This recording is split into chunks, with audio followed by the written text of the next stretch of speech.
Welcome once again to our sessions on knowledge sharing. We have been discussing about management and organization behavior. We are right now in Unit 4 of our course. This organizations.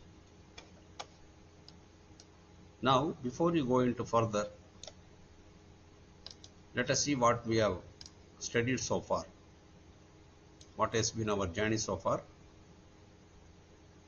So, you are traveling with Dr. Maharajan on this knowledge sharing journey. So we have seen about organization structures, we have also seen about organization designs and about span of controls, scalar chain. We have also discussed about centralization and decentralization concepts. Now today, what we are up to? So let us see, can you guess what we are going to exactly discuss today? With these pictures and with these hints, like we have cooperation. Inter-cooperation means working together towards a common goal. Interdependence, members are relying on each other. Influence, members impact on each other's behavior and performance. And communications. So, yes, you might have guessed it. So, we are going to see today the very interesting topic of group behavior. How groups behave, how groups form in fact. So before that we will see what's a group. A group is a collection of two or more individuals who interact with each other.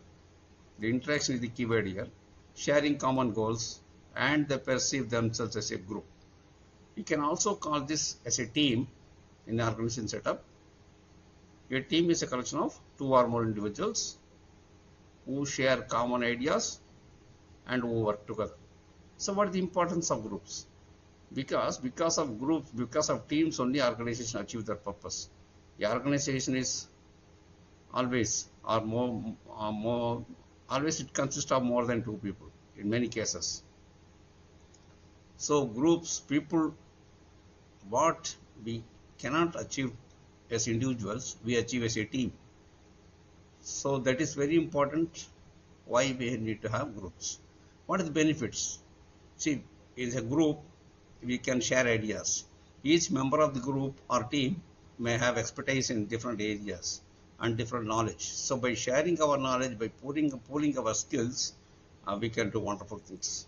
So there are some challenges also. Because of group dynamics, there are some conflicts happen in groups, and we need to have consensus and we need to solve the conflicts. Now we'll see further about groups, types of groups, how groups form. Broadly, we can classify the groups into formal and informal groups. Formal or official groups are established by organization for a specific purpose, to achieve common goals, and the roles and responsibilities are clearly defined.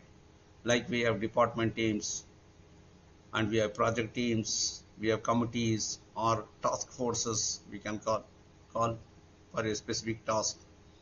So these type of groups are called formal groups or official groups.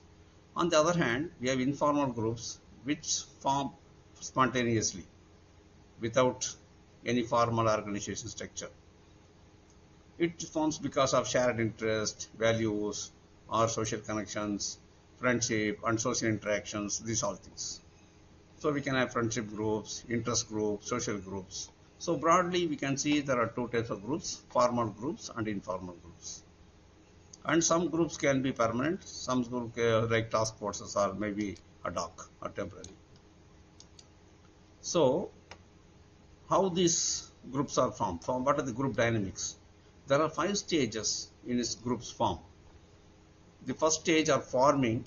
The members get to know each other, establish rules and other things. Next stage is storming, because conflicts arise. As members try to assert themselves, the personality clashes, due to the power dynamics, there is storming. Then there is norming, because members establish norms, and roles and expectations are clearly understood, and a sense of cohesion and cooperation evolves.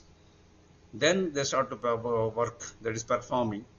they achieve their journals, expecting high level of performance and cooperation.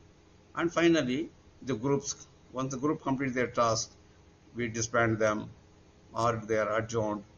So this is the final stage of adjourning. So basically there are 5 stages in group dynamics. How groups are formed and are formed. Now what are the factors that influence group behavior?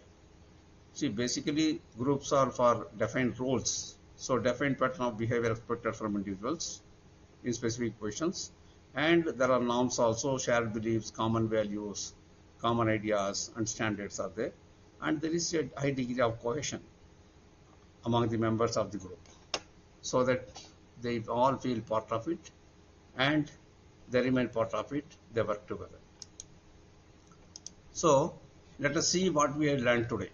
So what is a group? You can find the answers. What are the types of groups? Of course, you may know formal, informal groups. What is the process of group formation? We have discussed about 5 stages of group dynamics.